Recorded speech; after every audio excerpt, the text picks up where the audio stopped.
পাখিটাকে দেখে খুবই কষ্ট লাগলো।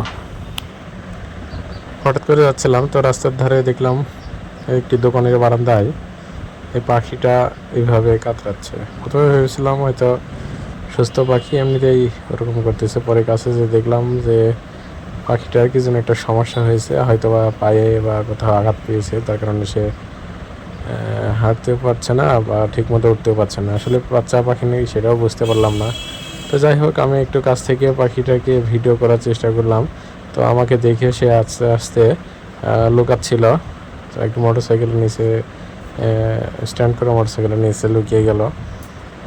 তো পরে ভাবলাম যে সে যখন ভয় পাচ্ছে তখন তার কাছে আর না থাকাই ভালো।